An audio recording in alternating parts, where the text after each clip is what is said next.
Aloha Wonderwell was an explorer and a producer and a record woman who completed a tour of the world solo on board a Ford Model T in the 1920s. To celebrate the explorer's 100-year-old records, Ford Europe, together with influencer Lexi Alford, known as Lexie Limitless, take on an electrifying journey around the globe with a new Ford Explorer SUV, meeting power women all over the world, on 6 continents in 30 countries, driving 28,000 kilometers full electric in under 100 days. Peter Zillik, Marketing Director of Ford Europe, is telling us. Lovely to be here. Nice to meet you. Nice to meet you too, Peter. Wow, this is quite the challenge. It is. How did you come up with that idea at Ford? So we've been working with a number of partners over the last probably 18 months, 2 years now, thinking about where we want to take the Ford brand. The Ford brand really over the last probably 10 years or so in Europe has very much tried to behave as a European brand, and I don't think it's been as successful as it could have been. So we've made a very conscious decision that we are going to lean into being an American brand in Europe. We're the only American OEM left in Europe, and we think that that blue oval, that Ford blue oval, is all about a can-do American spirit. It's evident across a number of our vehicles and the behavior of the brand. And so we found this wonderful story. Yes, can you tell us a few words about the Aloha Wonderworld? Because she's quite a stranger here in Europe. So yes, to your point, in the 1920s, she took a Ford Model T and she drove it around the world, the first person to do that, the first woman to do that. Took her, I think, over 6 years.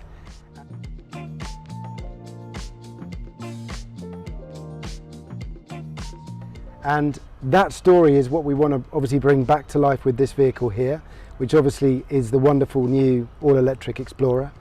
And we found, I think, in Lexie Limitless, in Lexie Orford, another true, authentic Explorer who we think can take this journey on.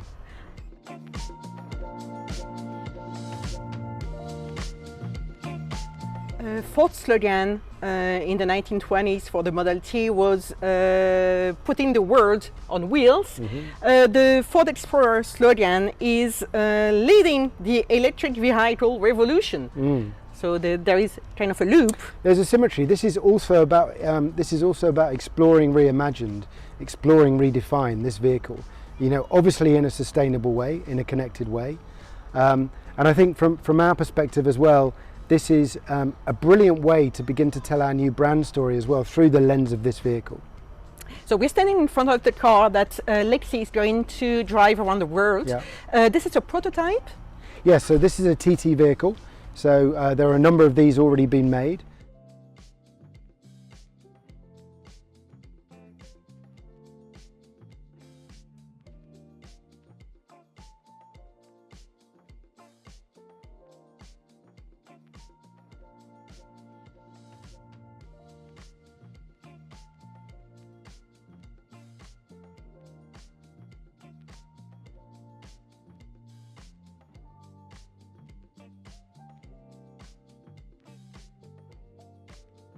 And Lexi has obviously a number of these at her disposal for the next 100 days, but this is in essence the vehicle that will go into full production next year.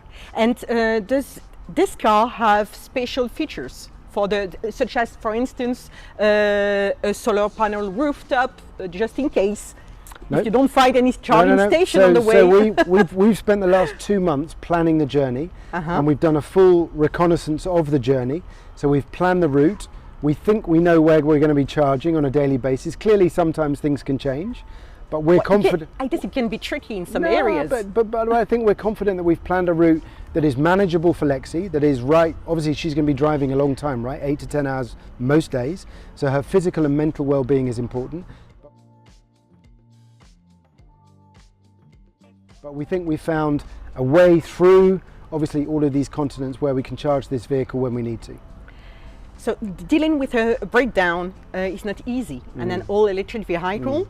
Does Lexi have any technical assistance, or did she have a special mechanical training? Yeah, so Lexi did a training in Lommel, a couple of months ago in Lommel, in Belgium, with these vehicles in different conditions so that she could learn to drive the vehicle.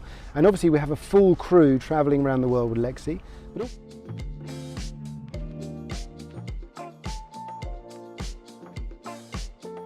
But also don't forget there are Ford dealers all over the world. So it was a bit like in the 1920s when actually I think it was Henry Ford who wrote to all of the dealers around the world and said, if Loa Wonderwell arrives in her Model T and she needs help, please help her. And so we're optimistic that our Ford dealers will also be willing to help Lexi should she have a problem. But this is a fantastic vehicle. We're hoping it's going to be a smooth journey. And this is German engineering, so made in Cologne. It couldn't go wrong. Made in Cologne. Made in Cologne. Yeah. So what is this goal? What is the goal of this whole expedition? Well, obviously the first goal is for us to set a new world record in terms of the first EV to circumnavigate the globe. But obviously the main goal here is to show customers that if we can take an EV all the way around the world, if we can find a way to charge that vehicle as we go on that journey around the world, then you, the customer, should not be worried about charging or range. You should be confident that you can make the step into an electric vehicle. And obviously it's also about a powerful young woman showing the power of the female race really in terms of being able to take on journeys like this. So it's the goal is to reassure people, because showing that if an EV can do that, it's the ultimate challenge, right? It's the ultimate challenge. If we can get it done, then it should be easy for you to be making that journey into an electric vehicle. Plus, Lexi being the driver, yes, she's sending a message to young women all over the world. Totally, yeah. I mean, obviously, she's already set an amazing world record, right, by being the only woman or the youngest woman to have been to every country in the world. This she'll be setting another new record. And yeah, it's going back to the beginning. It's about that can-do American spirit. I think Lexi embodies that, right, and Loa embodied that in the 1920s as well. Is the target young people? So not only women, but young people as well, because they are the future of mobility? Yeah, absolutely. But I think obviously we would expect both men and women to purchase this vehicle, of course. But actually when we devised the campaign, when we thought about our creative and media target for this vehicle, we defined it as the Iron Woman. And I think Lexi is very much that Iron Woman character. So we often hear here in France that young people don't like cars. How do you react to this? Is it true all over the world? Is it just a couple of people saying this? Well, I think obviously it's different by market. I would also say that that's a pretty general statement. My sense is that the younger generation will choose when to use cars and when not to use cars. They may be more selective around the journeys they take with vehicles and the journeys they take with public transport, or they walk, or they take a bike, or whatever it might be. We accept that. We accept that in the future of mobility, EVs will be right for certain journeys, and for other journeys there may be other modes of transportation. Clearly we love cars, but we want cars to be sustainable and good for the planet, and we want young people to feel good about driving EVs. And be free as well. Absolutely, and have that freedom, yeah. So the message is be daring, be free, yes, drive a Ford. But do it in the right way. Do it in the right way. Exactly. Okay, well, thank you, Peter. It was great. Lovely to meet you. Lovely meeting you too. Thank you. Thank you. Finley.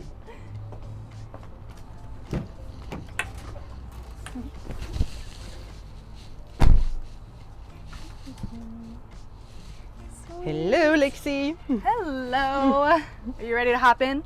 I'm ready. So hi, Lexi. Nice to meet you. Hello. Good to finally meet you. So Lexi, you're known on Instagram as Lexie Limitless? Yes, that's me. So you're a very famous influencer on Instagram. I mentioned Instagram and on YouTube as well. And you were the youngest person to visit every country in the world by the age of 21. How is that even possible? Well, that is me. I grew up traveling, and I've always had a passion for seeing new places and meeting new people. I grew up traveling because my mom has a travel agency. Okay, that explains a couple of things. Yeah. So I grew up traveling when I was really young, and I saved up for years to take a gap year once I got out of college. And so I turned 18, started that gap year, and 2 months into it, I came up with the crazy idea of traveling to every country. And since I was young, At 18? At 18, yeah. How did your parents react to this? Because I have a daughter your age, so you're 25, so she's a bit younger, but at 18 years old, I would never have left her travel by herself. Well, I think that I was in kind of a unique situation because I had traveled so extensively with my family. It was almost as if growing up they were preparing me to do something like this without even knowing Good it. job. Yeah, and so when I told them about the idea, they were so supportive right from the start. That's nice. Because they, I think, knew that I was capable and familiar with traveling in a lot of different environments and countries. So there were some moments that kind of scared them, going to some of the lesser known, lesser traveled places around the world, but ultimately having their support made all of the difference. And what was the first country you visited on your own? Like solo? I think Yes, the solo. first country I traveled to solo was actually Portugal. Okay, so that's pretty safe. Yeah, I would say. yeah. I really worked my way up when it came to solo travel. I didn't just, immediately book a flight to somewhere crazy like Tajikistan by myself. I slowly gained more confidence and skills when it comes to navigating on my own and feeling more independent, and then started slowly going to more and more kind of crazy places. But traveling all over the world, I guess you stepped upon a couple of countries that were a bit difficult, especially being a young woman. Could you name a couple of, well, just one country?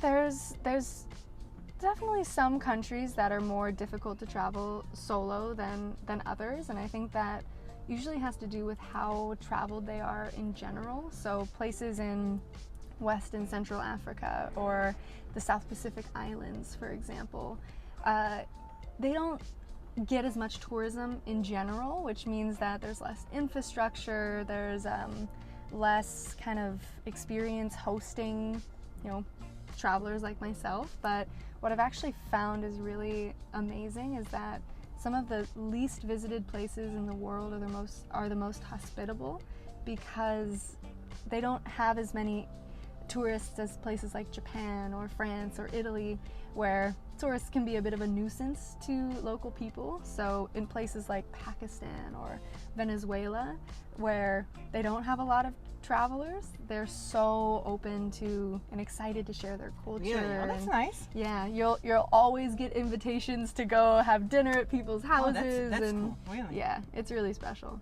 And what is your favorite place in the world besides home, which is California?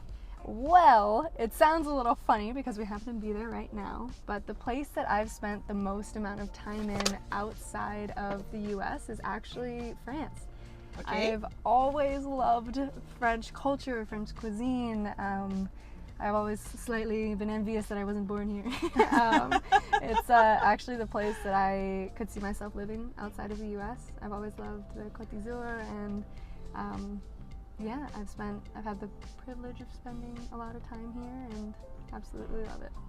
And we are in Nice, and this is the place you're thinking of when you're saying this. Yeah. And it's quite fitting because Aloha Wonder World, so the icon of the 1920s, who completed a tour of the world on a Ford Model T, started in Nice. So you're doing the exact same itinerary. Yeah. Well, as close as possible because of politics and of course. So it is so special to also be starting in Nice, not only because I love it here, but because Aloha Wanderwell started her journey here almost exactly 100 years ago.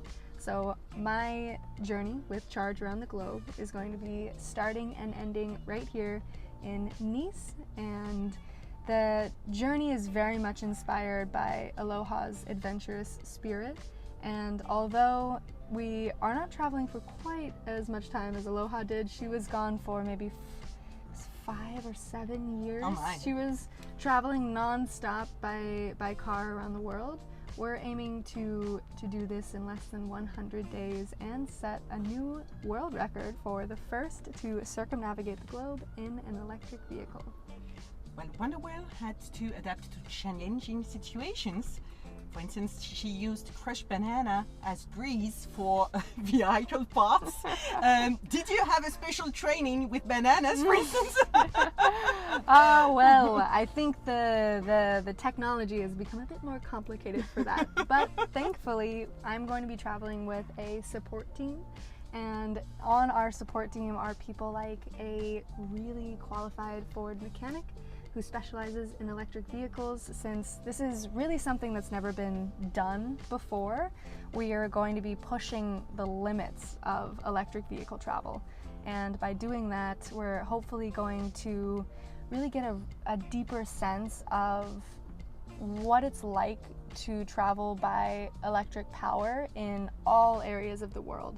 Especially since with this new electric vehicle revolution, one of the biggest questions that comes up when people go to buy electric vehicles is how often do I have to charge it? How long does it take? Are there enough chargers? So our goal... And this is in the US, so just imagine in Africa or South America. Exactly. I bet you will meet quite a few challenging situations with the charging stations. Oh yes, definitely. And our goal with the project is to really see what's possible.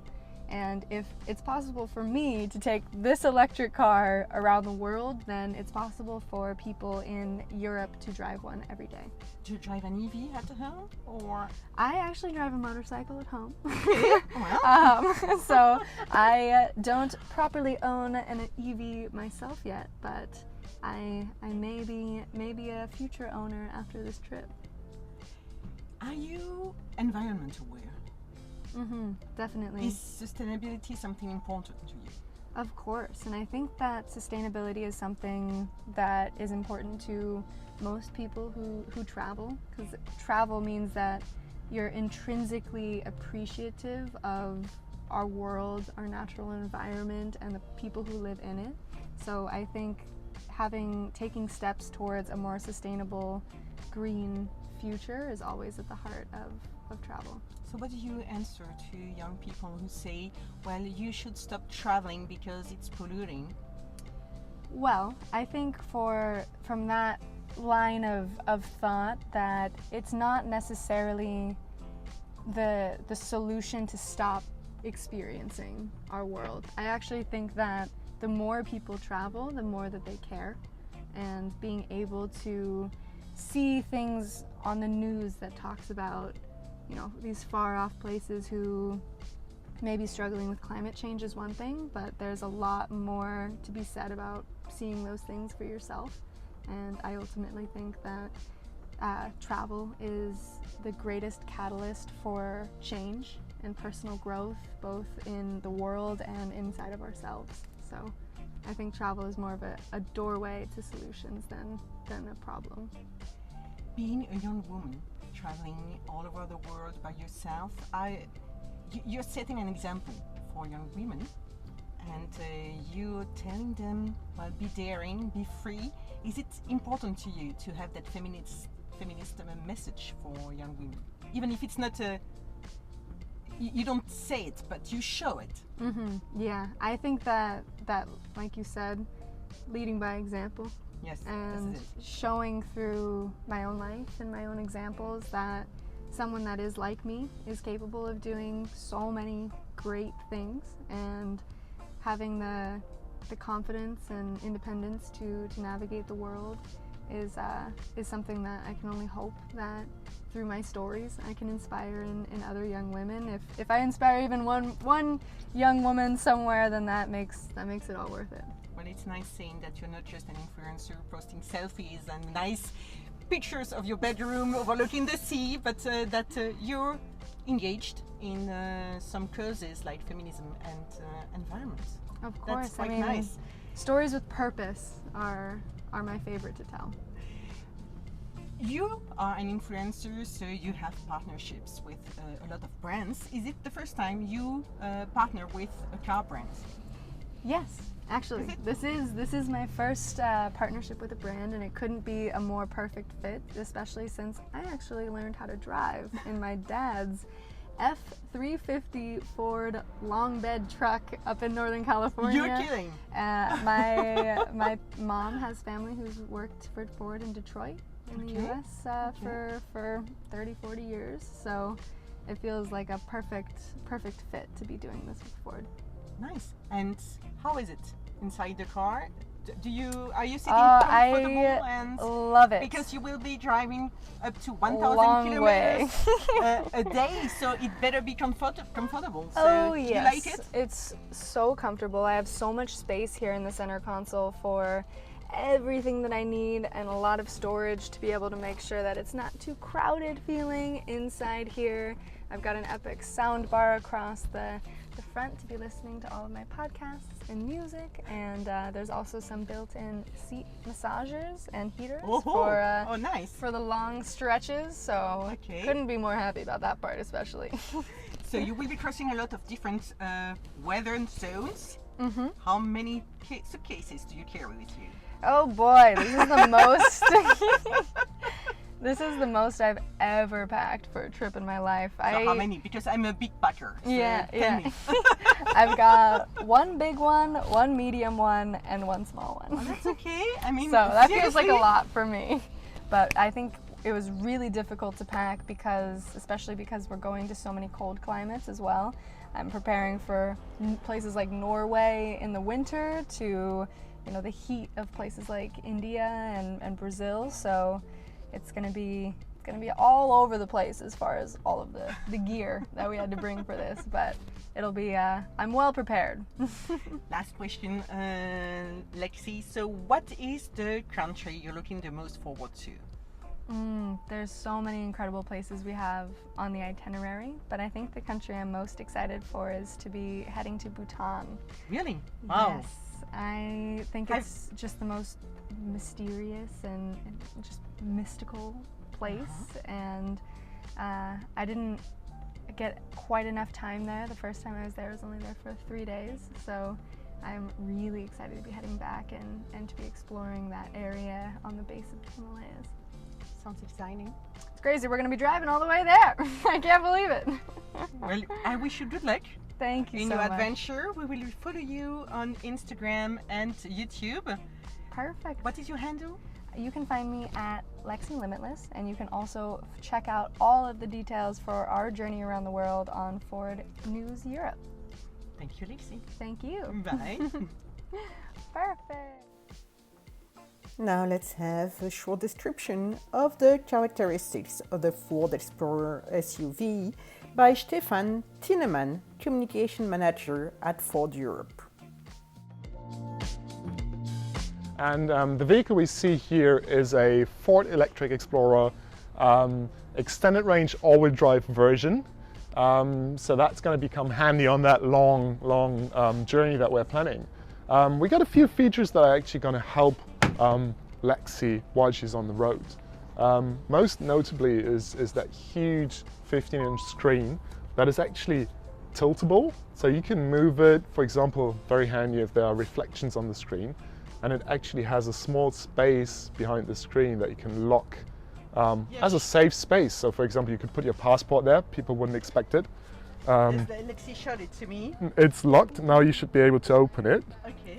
If you push the button and now you move it. No, I don't want to break it before it leaves. No, no, feel free. Oh, okay, okay, great. So this is nice. Yeah. But yes, okay, so it's quite roomy inside actually, a lot of leg space.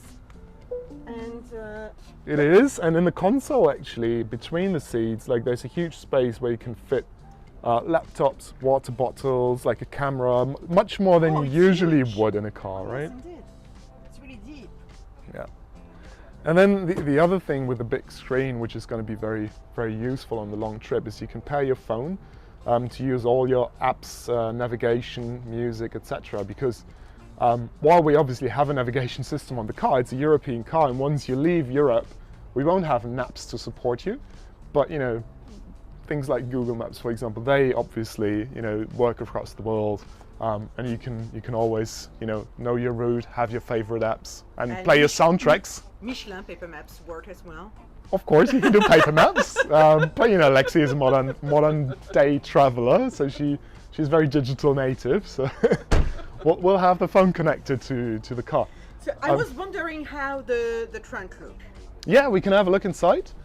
Lexi told me she has Yep. a lot of suitcases. Yes, and she actually likes this when you have your hands full. So you it's an kick electric it. car, so you need a lot of cables too. Yeah.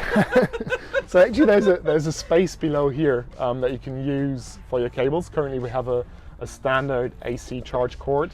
We'll also bring with us on the trip, that can also fit there, a modular charge cord, you know, a universal charge cord that we can use for kind of backup charging. If there's no public charging infrastructure and you need to charge at a hotel, or you know, even a restaurant or wherever there's electricity, basically you can plug into the home socket.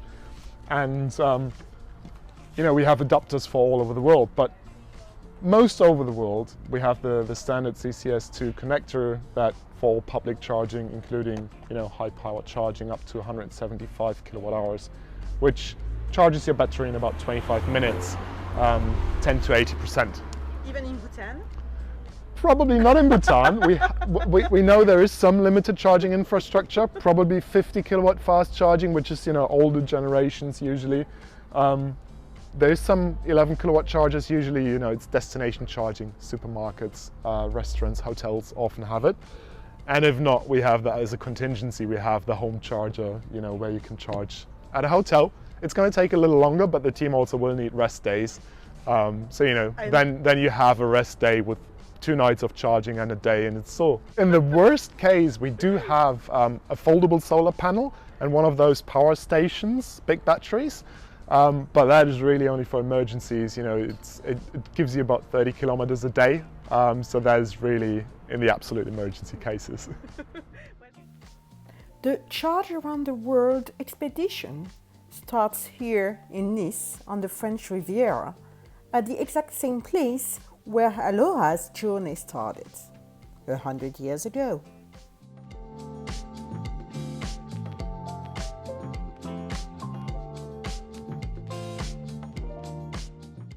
And Le Royal Hotel, where Aloha stayed back in 1922, is still there.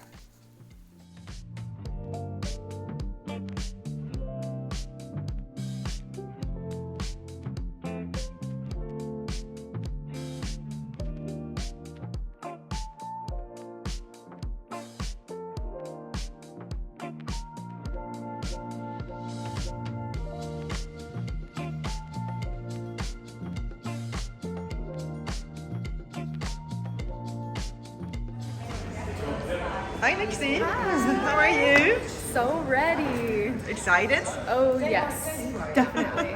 Today's finally the day. Setting off on the big journey.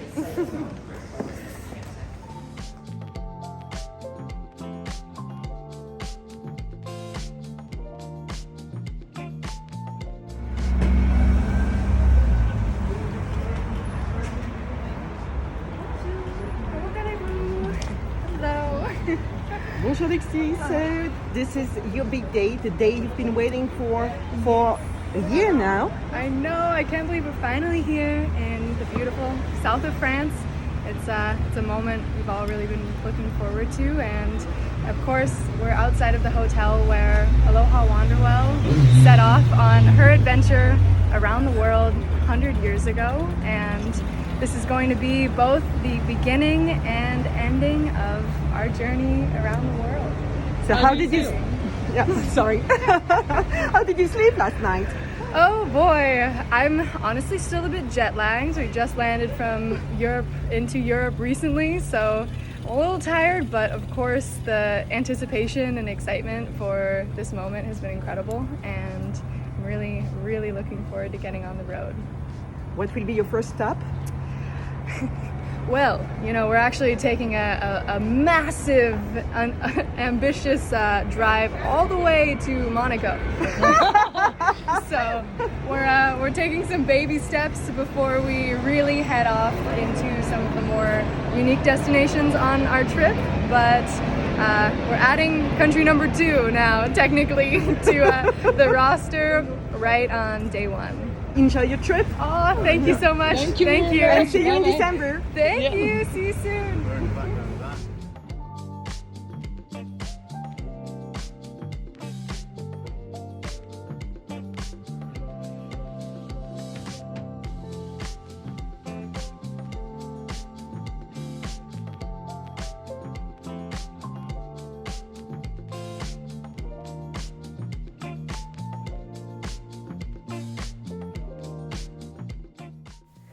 Bon voyage, Lexi. See you in 100 days. Bye bye.